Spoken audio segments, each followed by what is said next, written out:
Ladies and gentlemen, the situation is very serious. The situation on Israel's side is alarming. Iran has succeeded in its move. And for now, at the very moment I'm recording this video conference, it is still ongoing. The strikes are continuing on Israel's side. It is ongoing. It must be said, for the very first time in the world, Iran has managed to shoot down an Israeli Su-35 fighter jet. For the very first time in the world. Ladies and gentlemen, the entire Israeli defense system is being destroyed by Iran. And as you can see in the footage, we are starting to receive the first reports of the damage caused by the missiles that were launched. That is to say, Iran has launched, for now, indiscriminately, at least from what we can observe, from what you can see, residential buildings, apartment blocks have been hit directly. Vehicles have been destroyed. Yes, everything is mixed together. The sirens are still blaring in Tel Aviv. And according to Israeli media, there was first one person who passed away and 44 injured in an Iranian missile attack. In this Iranian missile attack, these figures are probably incomplete. They are incomplete data since this is just from a small area. There you have it. But overall, the final result has not yet been given. So, for comparison, Iranian state media are reporting at least 78 deaths. Iranian state media say that 78 people have passed away and 300 are injured. That's already too much, ladies and gentlemen. That is already too much. And, when things happen like this, Iran would downplay the numbers, will minimize them, and then I say Iran, but Israel will also minimize. And then afterwards, Israel will announce that they intercepted many missiles. The problem is that with this kind of communication, they are always wrong, because nowadays, it's the citizens who take out their smartphones like this to record. They record, and then they are free. They post on social media. Here's another phenomenon that has been observed. In Yemen, as you can see in the footage, in Yemen, they put up a giant screen. That is as if they knew it was going to happen well. They already had the information, they put up a giant screen. The people gathered to witness the dropping of hellfire missiles on Israel. So, they're there. When the missiles fall, the Yemenis are there celebrating this victory. They're happy. Very happy. So, why is Yemen happy? Why did Yemen have to do it?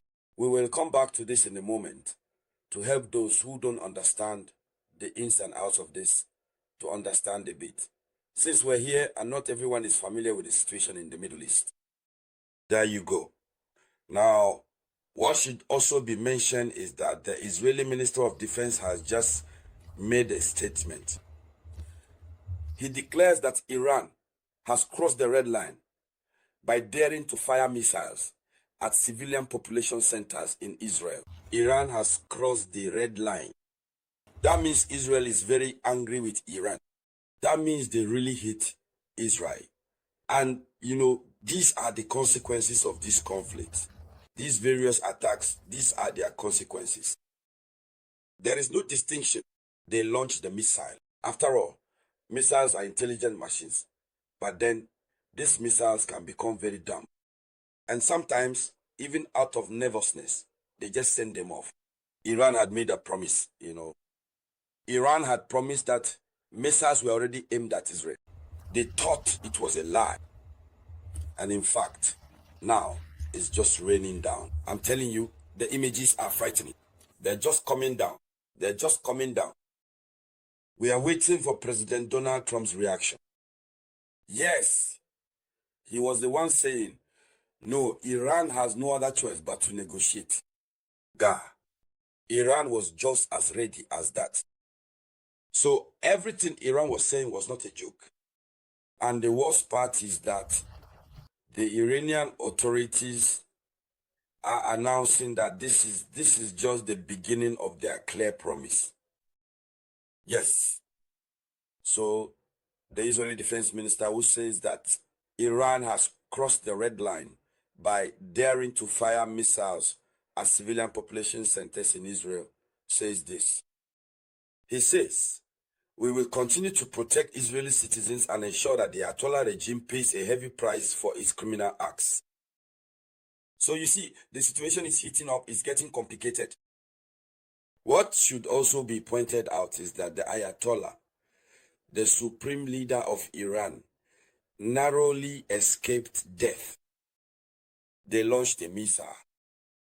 The missile was intercepted and shot down by an S-300. So the attack was foiled. The missile debris damaged his residence. When they sent the missile, Iran also intercepted, they struck, and the debris fell on his residence. But he barely managed to escape. So this is everything. All of this is what has made Iran indescribably furious. So what needs to be said is that a real war has been declared between Israel and Iran. This is an actual war that has been triggered. It has nothing to do with reprisals. No, they're going to keep going back and forth like this, from ping pong to ping pong, until things get very complicated. So, what needs to be said? What should be pointed out is that when it comes to Yemen, they're happy. Why? You know that Yemen is full of Houthis, and the Houthis in Yemen support Iran because they belong to what is called the ideological anti-Israeli resistance axis. They are absolutely not in favor of Israel. So the Houthis, who are a Yemeni rebel group that controls a large part of the territory, are among those whom Iran calls the axis of resistance.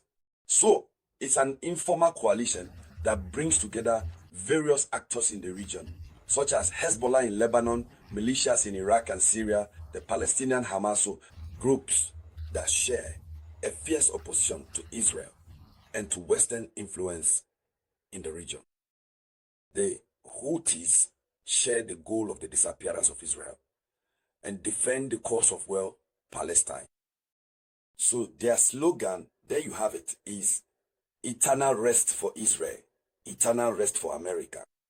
So any action that Iran undertakes against Israel, they will support. This is where the situation becomes complicated. Even though Iran has always denied collaborating with them, according to certain data, it is Iran that helps them with drones and other military equipment. The problem is that Iran also has other allies, those we just mentioned, as well as additional allies who support Iran. This situation is becoming very serious, ladies and gentlemen. But we will continue to follow it, and whatever results from it, we will come back to discuss it here on the platform for Awakening Consciences.